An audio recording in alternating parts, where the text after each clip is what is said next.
We're here at the big depot in Manchester, and the emphasis is on the word big. It is absolutely huge.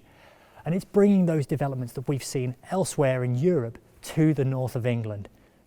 There's nothing really quite like this here in the UK. There's 200 plus routes on the wall, and that's throughout lead, top rope and auto belay. There's 20 auto belays alone, so you can have a great day here on your own or with friends. There's something for everyone too. There's the steep stuff back there, then for everyone else, the more human amongst us, there's slabs, vertical walls and gently overhanging terrain. There are over 28,000 holes within this building, which is a lot, but it's not just about the quantity, it's about the quality too and the setting. There are some amazing holes and features that you just want to climb when you're here. And this really does set a new standard as far as British climbing walls are concerned.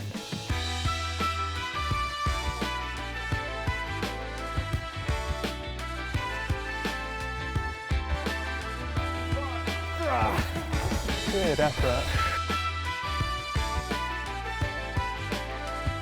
Whilst the lead wall is undoubtedly the showstopper, there is still loads and loads of bouldering. In fact, if the bouldering were here in isolation, it would still be one of the biggest bouldering walls in the country.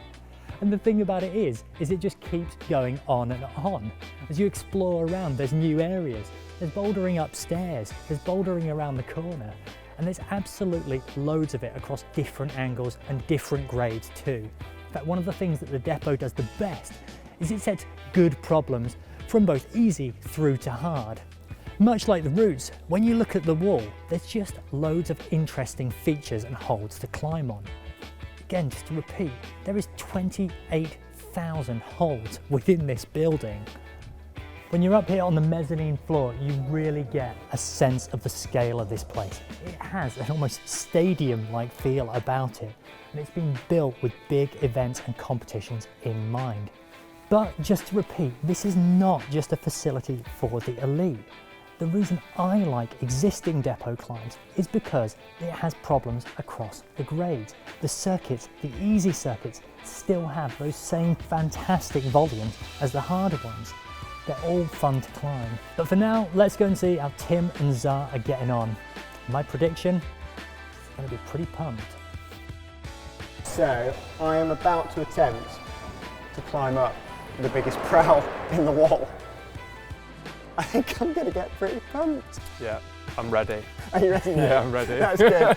I feel like Zar's going to have to catch me mid-route, because if I don't eject at some point, it'll be a miracle. got my sequence out of order straight away. Go on, Tim. Just for anybody that was wondering, it's steeper when you're climbing on it than it looks from the ground. The big depot has been designed with big competitions in mind, and it'll be no surprise that the British Lead Climbing Championships is coming here next year. There is no other wall within the country that has a spectator area quite like this, and it is going to be something to watch when it happens. My breathing is getting rapid. I tried holding my breath for the first 3 clips like I do on a boulder problem, but it turns out that's not a good strategy. Go on, mate. Come on, pump.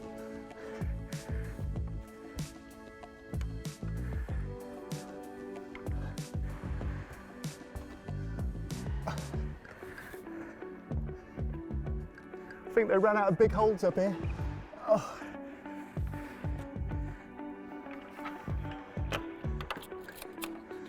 Right, nice one, Zar. Take. Sadly, Tim and Zar haven't brought in the crowds today. We mentioned the auto belays earlier, and there are a staggering number of them. 20 in total, with space for 5 more. You could quite easily come here and have a day just here on your own. Just opposite the auto belays is the kids' wall. This would be a great place out for the family. And I know I've said this before already, but just look at the holds on the kids' wall.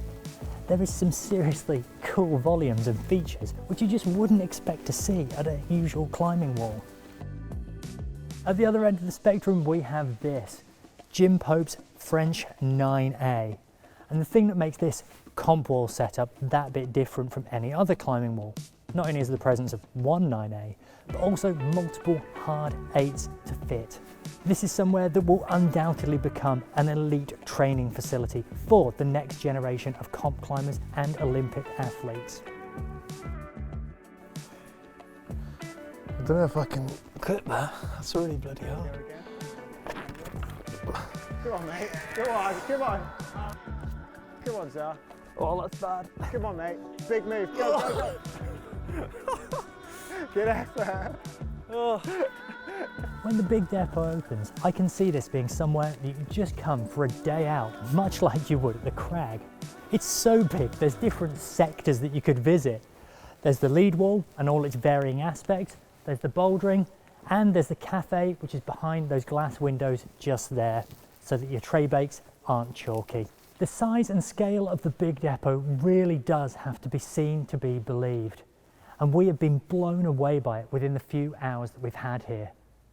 But it's going to be even better to see it open and the impact it has on the climbing community.